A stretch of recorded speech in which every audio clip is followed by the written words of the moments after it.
Hello, and welcome to our IPAC Back to Basics education series. The IPAC Hub at the Thunder Bay District Health Unit is an education-focused team whose main goal is to support our congregate living settings in infection prevention and control. This keeps our staff, clients, and visitors safe, prepared, and knowledgeable about any respiratory illness. This Back to Basics series is meant to help those that are new to the world of IPAC and also be a refresher for those that may be feeling they need one. We will begin our first module, which will focus on general IPAC concepts. Here is a view of each of our modules that are available within the series. You can begin with our first module, IPAC concepts, then move on to the other segments which focus on personal protective equipment or PPE, point of care risk assessments, PCRAs, and environmental cleaning. Please keep in mind that you do not need to complete all four modules at once. If you just need a refresher on a specific IPAC topic, you can pick and choose from the selection. All modules are under 30 minutes in length. You can also locate them on our website or use this QR code to bring you there. Make sure to take your time completing the module and feel free to pause when needed, as this is a pre-recorded session. Our goal upon completion of this recorded module is for you to be able to understand how IPAC measures are utilized to break the chain of infection, explain each layer of the IPAC hierarchy of control, provide an example and apply these examples to the chain of infection, and also be able to apply the Swiss cheese model to IPAC controls within your facility. Because infection prevention and control loves acronyms, we have added some common ones here for reference. The most important being IPAC itself, infection prevention and control. We will use full form prior to using any acronyms, but please remember this resource is available if you need it as a reference. So let's start off the module with a quick introduction to IPAC. What is IPAC and why is it so important? Infection prevention and control, or IPAC for short, refers to evidence-based practices and procedures that, when applied consistently in healthcare and congregate settings, can prevent or reduce the risk of transmission of microorganisms to staff, clients, and visitors. As we discussed in our objectives, the presentation will aim to review the basics of IPAC and the measures we can put in place to break the chain of infection and prevent the spread of infectious agents that can cause harm to ourselves and those we care for. IPAC pillars of infection prevention and control are the core concepts that, when practiced together, are key in reducing the transmission of infections within congregate living settings. On their own, each pillar highlights an important practice which is instrumental in reducing transmission of infection. However, when implemented together, they significantly reduce infections and form the background of IPAC within settings. As we progress through the modules, we'll discuss each pillar in more depth. In order to understand IPAC, you must understand the chain of infection, which can also sometimes be referred to as the chain of transmission. It is the most important concept in the realm of IPAC. This chain is made up of 6 links, and each link in the chain represents a point in which the transmission of an infectious agent can be broken. If all the links are present in the chain, then infection will occur. If one is broken, the chain of infection is broken. It is important to understand what each link in the chain represents in order to break them. The link in the chains include the infectious agent, the reservoir, portal of exit, mode of transmission, portal of entry, and a susceptible host. The first link in the chain is the infectious agent. The infectious agent is often a biological agent such as a bacteria, virus, fungi, or parasite. To cause a disease, an infectious agent must be invasive enough to enter tissues, multiply, and cause some amount of damage. Not all bacteria or fungi are infectious agents. The next link in the chain is the reservoir, which is the place in which the infectious agents can live and survive, but may or may not multiply. Reservoirs can be contaminated environments, food, soil, water, animal, and people, including yourself and your clients. People may also be carriers, meaning they show no signs or symptoms but are capable of spreading infections to others. In order to spread to others, an infectious agent must be able to have a portal of exit, or a path from the reservoir. This is by means of secretions from the respiratory tract, so coughing or sneezing. It could also be blood or other bodily fluids, or simply carried on the skin or mucous membranes of a person or animal. In the next link, the infectious agent, by means of portal of exit, is transported by the mode of transmission. An infectious agent can have more than one mode of transmission. For example, chickenpox can be contracted by contact with pustules on the skin, but the virus is also airborne and can travel on air currents and stay suspended in the air for longer periods of time. COVID-19 is also an example of an infectious agent that can be transmitted by contact and also droplet means. So touching contaminated surfaces and then your mucous membranes as your eyes, or by inhaling the small droplets in the air. The portal of entry allows the infectious agent to enter a new host. These portals of entry can include a break in your skin or incisions, your respiratory tract, your mucous membranes, or by means of catheters or tubes. A susceptible host is the final element in the chain that is required to cause infection. Our bodies house several non-specific defense mechanisms that modify the risks of acquiring infections and developing diseases. These include normal flora, antibodies, either natural or from vaccination, and natural barriers such as our intact skin and our mucous membranes. If these defense mechanisms are injured or altered, and all other links in the chain are in place, we now have a susceptible host. Often those whose body defense mechanisms are down are at the highest risk, and this includes the elderly, infants, and those who are immunocompromised. But as we know, infections can happen to anyone. The way to stop germs and infectious agents from spreading is by interrupting or breaking the chain at any link.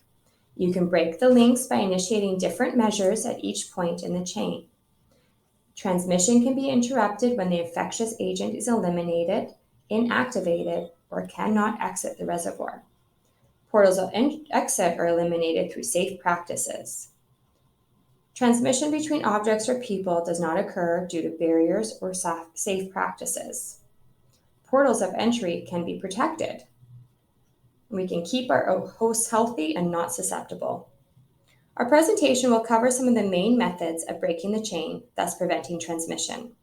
Some measures may include staying up to date on your vaccines, or covering your coughs and sneezes, and staying home when sick, cleaning your hands frequently, and following the rules for routine practices and additional precautions, or using personal protective equipment in the right way, and cleaning and disinfecting the environment. Before we get into the different IPAC measures that we can use to prevent and reduce the spread of infections, we must first review the different routes that infectious organisms can take, which can ultimately cause disease in humans.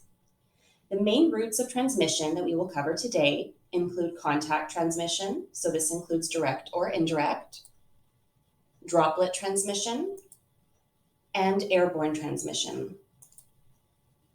So contact transmission is the most common route of transmission of infectious agents. There are two types, direct and indirect. Direct contact occurs through touching another individual who is carrying an infectious organism on their skin. Indirect contact occurs when microorganisms are transferred via contaminated objects. For example, C. difficile might be transferred between individuals if a commode used by the individual with C. difficile is then taken to another individual without cleaning and disinfecting it first. Droplet transmission occurs when droplets carrying an infectious agent exit the respiratory tract of a person. Droplets can be generated when someone talks, coughs or sneezes, and through some medical procedures involving the respiratory tract. Droplet precautions are used in addition to routine practices for clients known or suspected of having an infection that can be transmitted by large respiratory droplets. Respiratory droplets forcibly expelled from a cough or a sneeze can also travel up to 2 meters or 6 feet, then are inhaled or deposited onto surfaces in a client's environment. Lastly, we look at airborne transmission. Airborne transmission occurs when airborne particles remain suspended in the air, traveling on air currents, and then are inhaled by others who are nearby, who may be some distance away, or someone who enters the room after the infectious person leaves.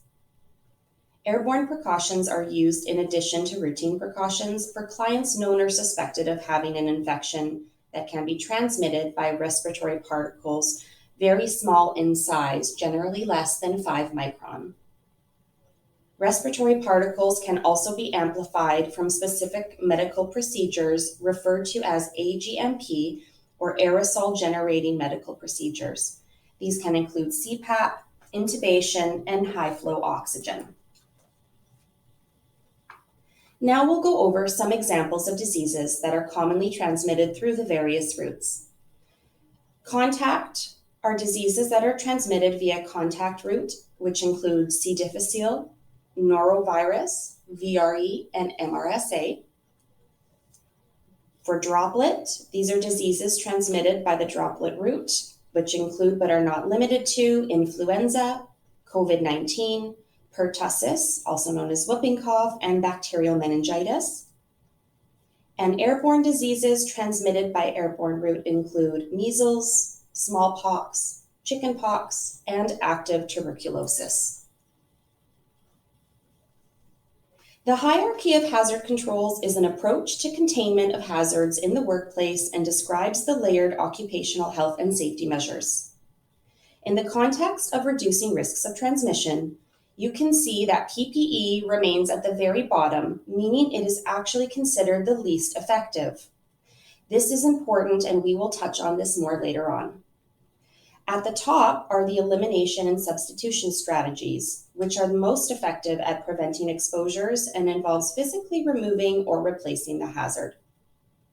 A robust screening process to identify symptomatic individuals, as well as case and contact management, are important strategies to reduce the risk of infectious individuals entering a congregate setting. Vaccination also plays a key role in preventing infections, such as reducing your risk of infection and building immunity towards specific vaccine-preventable diseases. Next on the hierarchy, after the elimination and substitution controls, are the engineering controls. These involve isolating individuals from the hazard and often include measures such as the implementation of physical barriers, point-of-care risk assessments, alcohol-based hand rub, heating, ventilation, air conditioning or HVAC systems, and cleaning and disinfecting the environment. Administrative controls are there to change the way people work and include maintaining policies and procedures, as well as staff and visitor education and training, like this education series.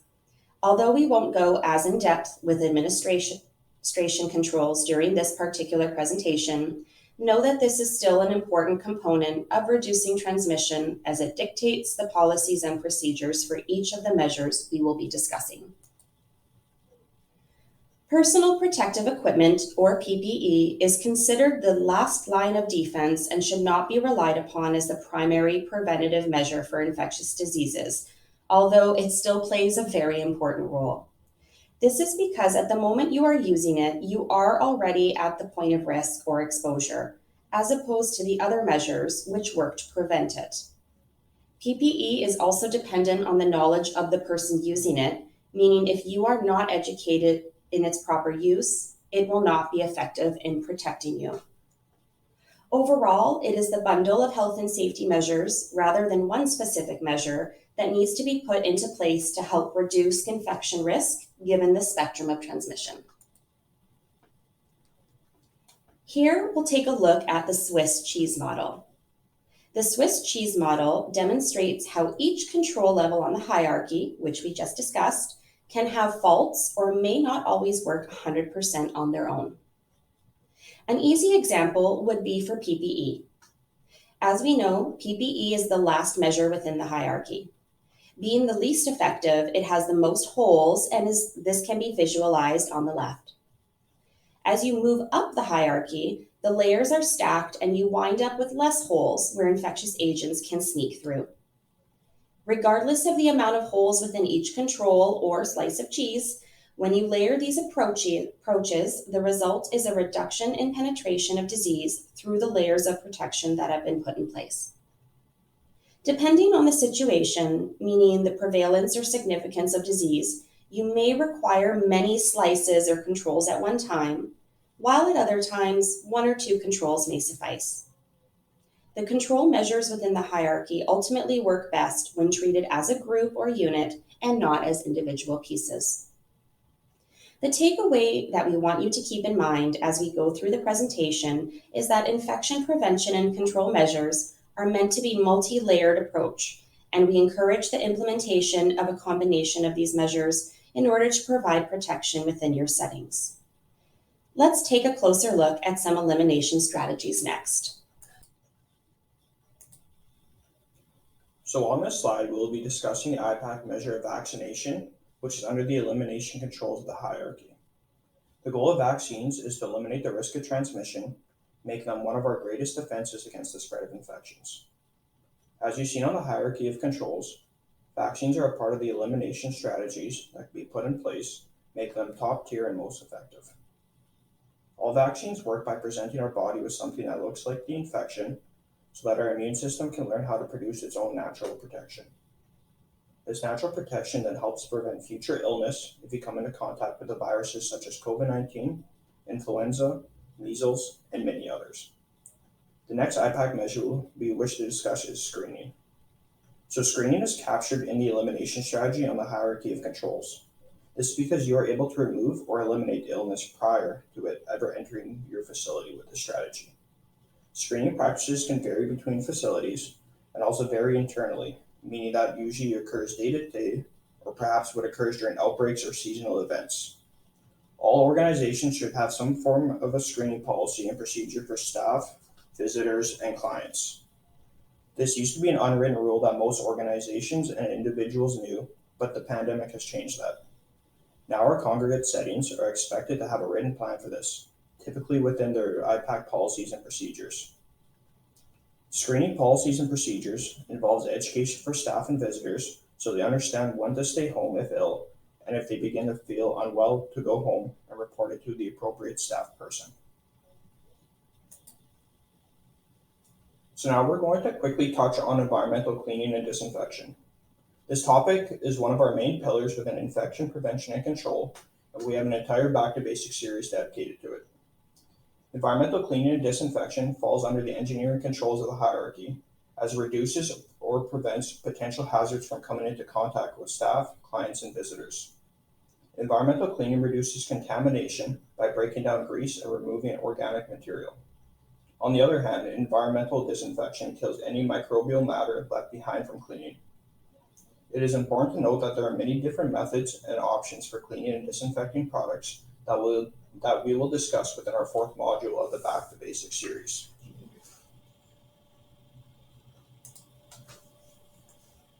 So the next IPAC measure is the 3 C's concept, and is found under engineering controls as you are altering the environment to reduce transmission.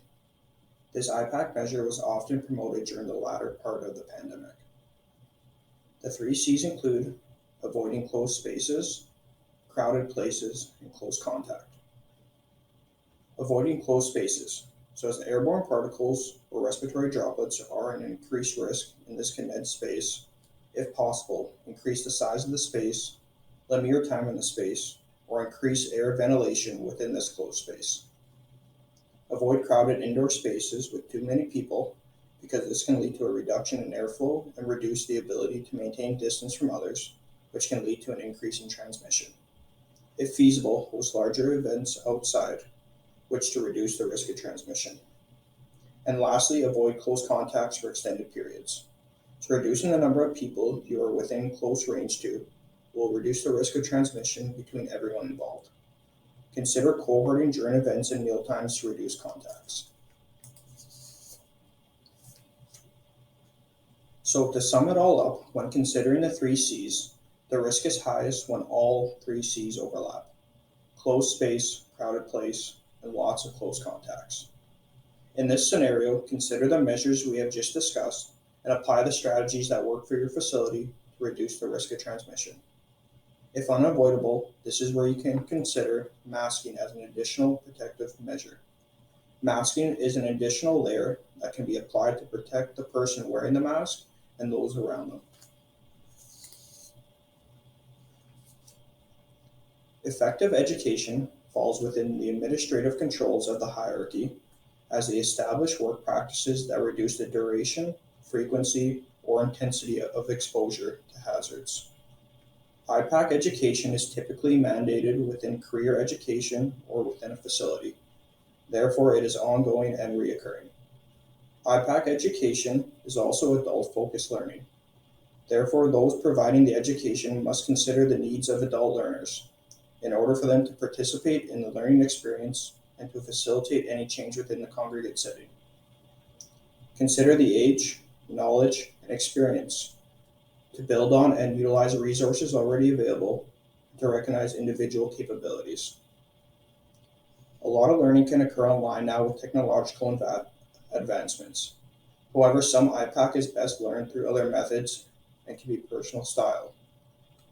Learners can be more auditory, visual, or hands-on focused. So when developing instructional and communication strategies, try to appeal to all these types with multisensory learning to be more effective. While creating or providing education, remember not to make assumptions, so you want to be clear, concise, and be visual. Now we're going to discuss personal protective equipment, better known as PPE. Referring back to the hierarchy of controls once again, PPE is an IPAC control measure and is considered the least effective, shown at the very bottom in the red. Therefore, it doesn't replace the other measures in place. Too many times people forget other measures, such as keeping their distance when wearing PPE, as it makes them feel safe. PPE is utilized to create a barrier between the infectious source and mucous membranes, airways, skin, and clothing. It serves as a layer of protection for both the staff member and the client. As we wrap up this presentation, we want to end by highlighting that IPAC is not one single entity. It is numerous roles, responsibilities, and measures working together in a layered approach to provide the utmost protection from our clients, ourselves, and visitors within our facilities. As discussed at the beginning of the presentation, the Swiss cheese model is a great representation that has been used to show the effectiveness of infection control measures from the hierarchy of controls that are layered together to cover the holes or imperfections of each measure. Layering the IPAC measures together improves the success and thus decreases the ability for pathogens to sneak past our defenses, providing a successful overall approach to stopping disease and ultimately outbreaks that can affect you and the clients you care for. We thank you for your dedication to IPAC and hope our facilities continue to keep up at the forefront. So just to recap, you should now be able to understand how IPAC measures are utilized to break the chain of infection, explain each layer of the IPAC hierarchy of controls, provide examples of each, and apply them to the chain of infection, and lastly, utilize the Swiss cheese model with IPAC controls within your facility. Now you have successfully completed Module 1 of our Back to Basics series, IPAC Concepts. On the right-hand side of the screen is a QR code that will bring you to all the modules within the Back to Basics series. Again, these resources are for you, so feel free to complete them in order, or only the ones that apply to you. So congratulations, you have now completed the Module 1 IPAC Concepts. We are so glad to have been able to share this education module with you. Thank you all for participating, and as always, if you have any questions or comments relating to IPAC, You can always reach out to us at our email.